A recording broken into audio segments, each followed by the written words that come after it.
ब्रज भूमि में हुआ है अवतार कन्हैया का। ताली बजा के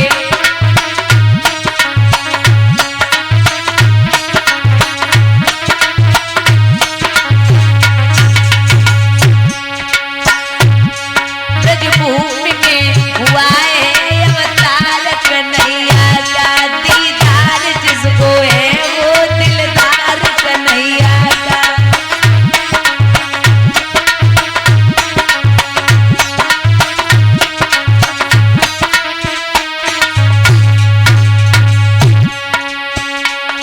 इस लोक से ही क्या परलोक से ही क्या, प्रभु बने हैं विविधहारी दिलदार कन्हैया का।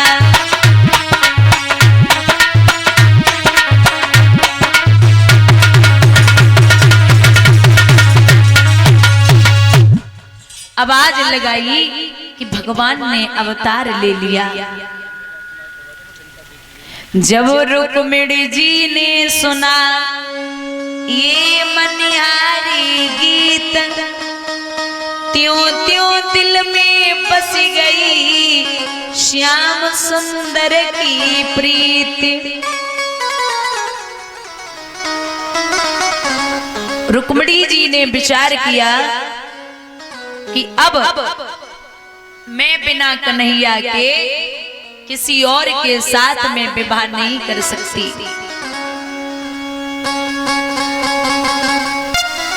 याद रखना, कुछ लोग राम के भक्त और कुछ लोग कृष्ण के भक्त ऐसे हुए हैं जिन्होंने साक्षात परमात्मा को स्वयं अपने बस में कर लिया और रात रात भर फेरा लगवाया है। उंगली पे नचा दिया गोविंद को, स्वयं भगवान को। हमारे भक्तों में इतनी ताकत रही है, ऐसे ऐसे भक्त हुए।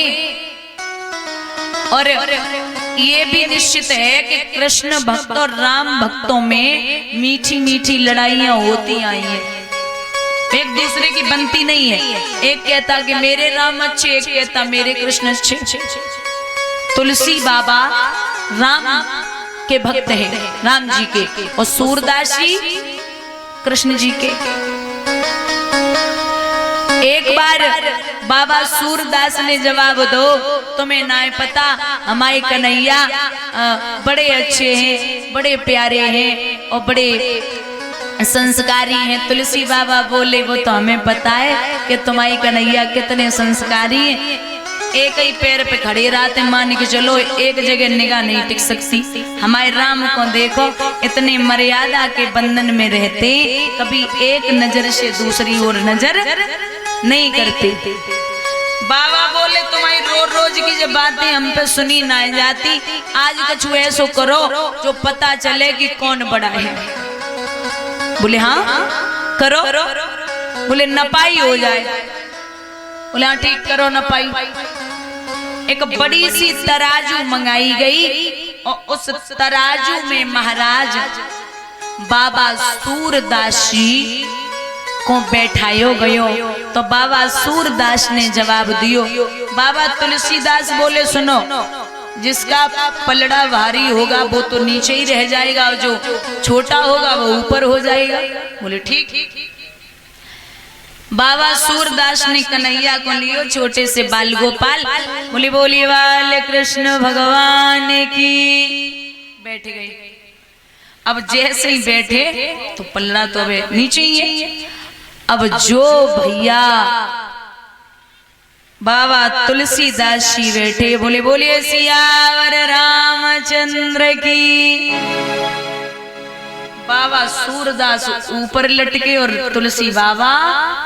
अब भारी कौन हुआ? बाबा तुलसीदास। अब तो बड़ी टेंशन में सूरदास बोले पक्का पता चल गया कि ये बहुत बड़ा छलिया है। अरे अब तो इसकी पूजा आज से बंद।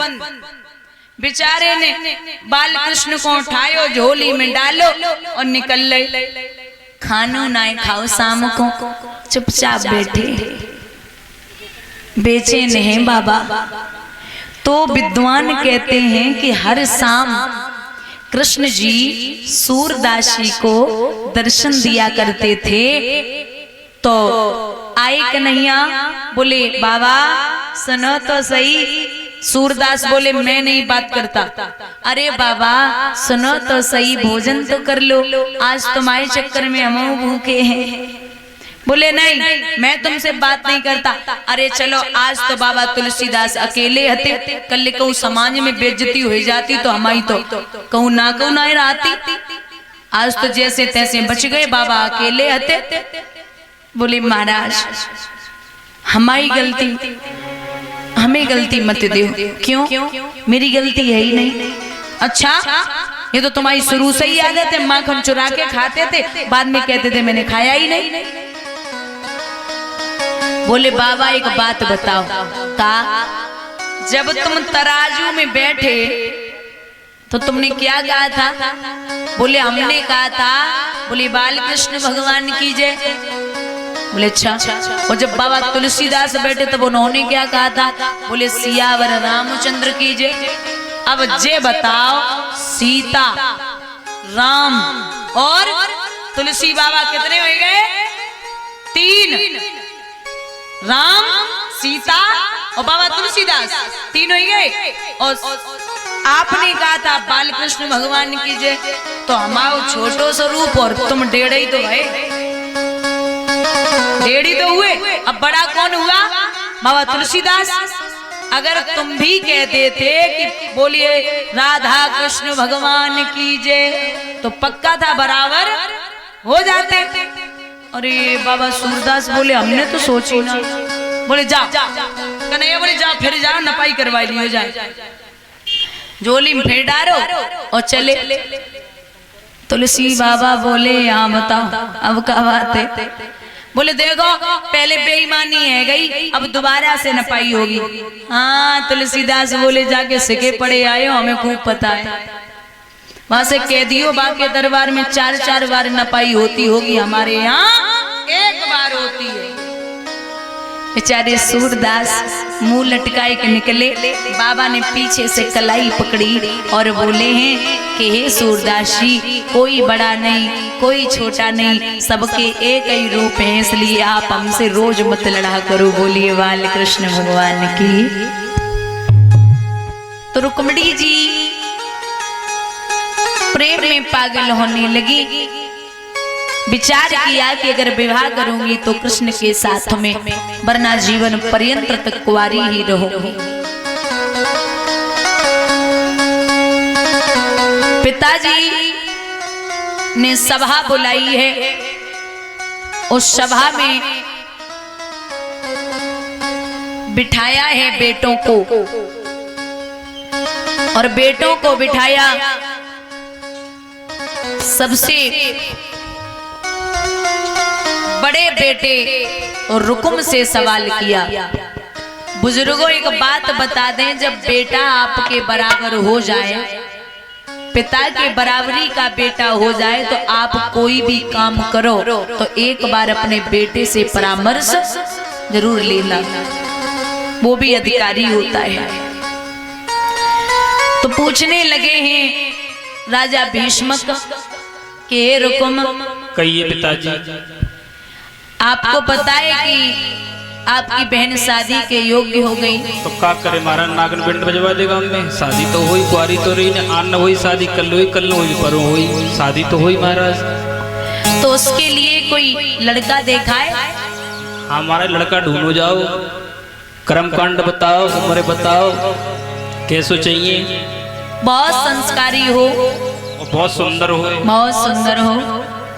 अच्छा महाराज, कै बरस को चाहिए? लगभग 20 साल का। 20 साल का। हाँ महाराज हाँ देखियो सामने कैसे। हाँ मुस्का गए।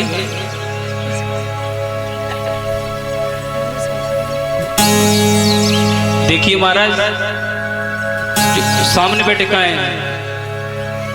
अरे पिताजी थोड़ी चाहिए उनके लिए। तो पिताजी ने डाई करवा के सुपारी सूट पहरा के जो 18-19 साल के माले में पड़ेंगे।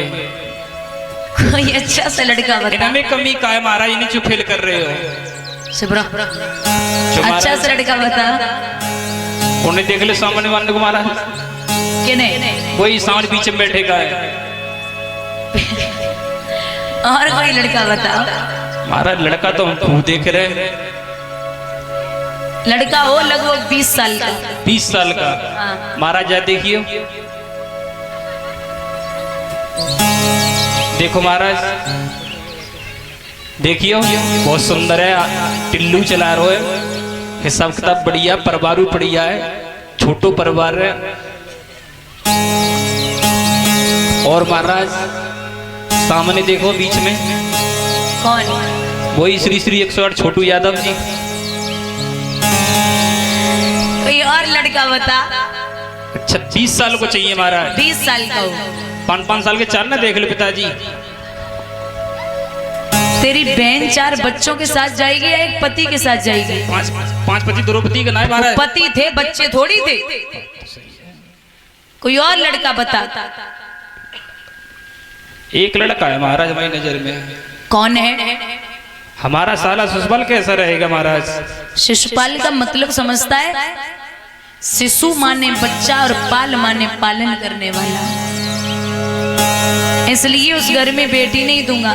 उसके कर्म कांड भी अच्छे नहीं है, क्योंकि ये जो शिशुपाल और इसकी मौसी का लड़का था दंतवक्र, इनके जन्म कई बार हो चुके। रावण, कुंभकर्ण, हिरण्याक्ष, हिरण्याकश्यप।